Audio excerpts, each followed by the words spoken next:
Wolves moved to 4-4 after losing to the Phoenix Suns tonight.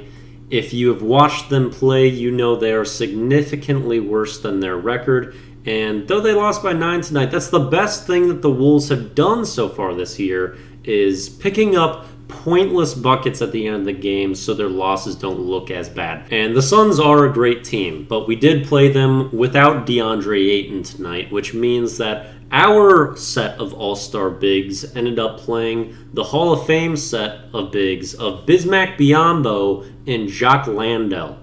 And I guess they were so imposing that Gobert didn't score a field goal today. Did not impact the game at all. Actually, he was a liability on defense even, because we're going to have to run drop with Gobert or Cat or both, and the Phoenix Suns are the best team for penalizing people that play drop because they've got impeccable mid-range shooters and they will take whatever you give them. And Cat and drop. Cat has become the most worthless defender, even though last year he wasn't too bad, but once we got Gobert, it seems he doesn't think he has to try at all on that end of the court. And so our bigs were not impactful tonight, except for the one coming off the bench, Naz Reid, who for the second straight game was the best Timberwolf player on the court. He only gets 16 minutes again tonight, and Naz Reid was lighting it up every second he was on the court, making the announcers lose their mind, too. Because this was a nationally televised game as well, and I knew it was going to be a rough showcase. The Suns were always in control,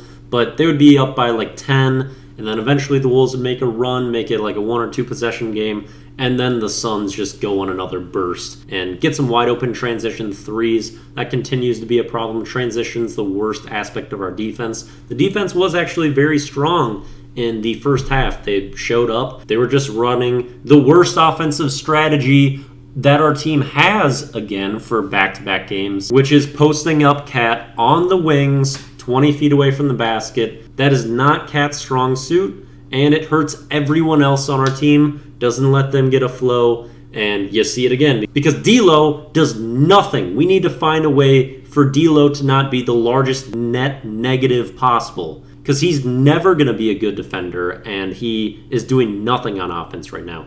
I waited an entire year last year for him to become a consistent jump shooter. It never happened, hasn't happened this year, but he was an incredible facilitator last year and was really good at passing, running the offense, and handling pick and roll. That's what makes him have all-star potential. But if we're posting Cat on the wings, D'Lo doesn't get to do anything of what he's good at, and he has clear weaknesses, and that's all we're seeing right now. Can't believe Finch is backtracking this much. It's like he didn't coach last year. He figured out how to use Cat well, and then in the playoffs went away from it.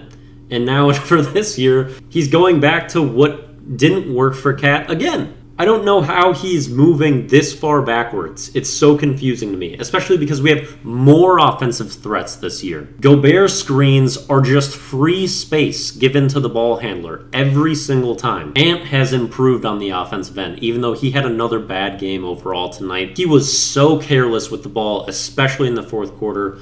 Turnovers that just killed us. And that's something that's ubiquitous across our team. We are not taking care of the ball. It's like we're always one step off on offense. There's no cohesion, no chemistry, which was so huge last year. I've been saying that Finch figures things out, but we didn't give him the pieces that works for his style of coaching, and he's not making good decisions right now.